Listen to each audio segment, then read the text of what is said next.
Penyidik Kejaksaan Agung menetapkan mantan Menteri Pendidikan, Kebudayaan, Riset, dan Teknologi Nadiem Makarim sebagai tersangka kasus dugaan korupsi pengadaan laptop berbasis Chromebook. Penyidik Kejaksaan Agung menduga kasus pengadaan Chromebook telah menyebabkan kerugian negara hingga 1,98 triliun rupiah.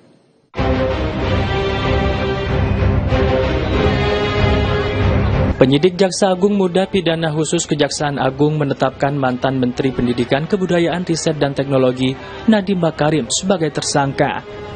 Nadiem menjadi tersangka kasus pengadaan laptop berbasis Chromebook di kementerian yang ia pimpin pada periode 2019-2022. Penyidik Kejaksaan Agung menduga kasus pengadaan Chromebook telah menyebabkan kerugian negara hingga 1,98 triliun rupiah.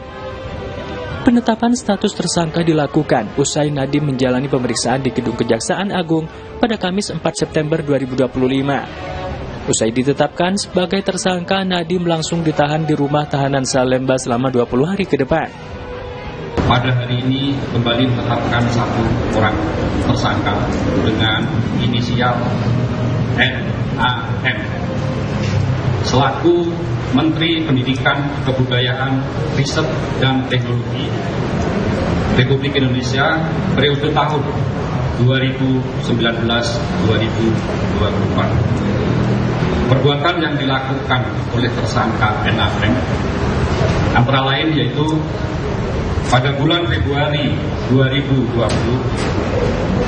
NAM yang saat itu menjabat sebagai Menteri Pendidikan dan Kebudayaan, Riset, dan Teknologi melakukan pertemuan dengan pihak dari Google Indonesia dalam rangka membicarakan mengenai produk dari Google, yaitu dalam program Google for Education dengan menggunakan Chromebook yang bisa digunakan oleh kementerian terutama kepada peserta didik. Dalam beberapa kali pertemuan yang dilakukan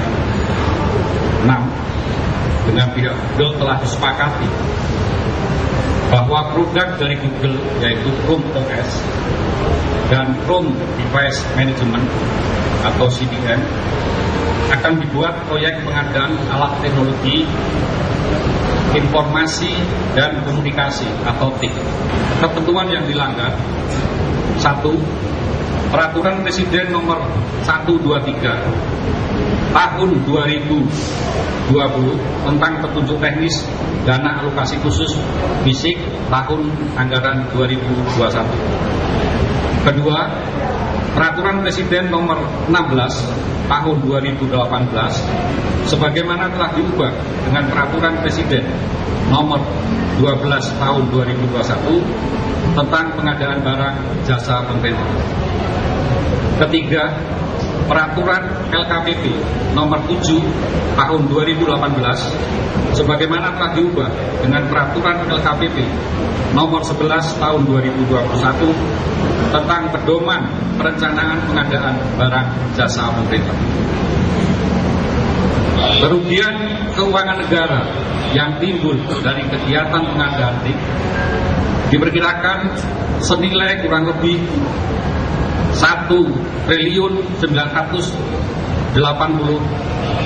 miliar. Selain Nadiem, Kejaksaan Agung telah menetapkan 4 orang sebagai tersangka dalam kasus ini. Keempatnya yakni Direktur Sekolah Dasar Direktorat Jenderal Pendidikan Anak Usia Dini, Pendidikan Dasar, dan Pendidikan Menengah tahun 2020-2021, Sri Wahyu Ningsih, Direktur SMP Kemendikbudristek 2020 Mulyatsah, Staf Khusus Mendikbudristek Bidang Pemerintahan Era Mendikbudristek Nadiem Makarim, Juristan, Konsultan Perorangan, Rancangan Perbaikan Infrastruktur Teknologi Manajemen Sumber Daya Sekolah pada Kemendikbudristek Ibrahim Arif.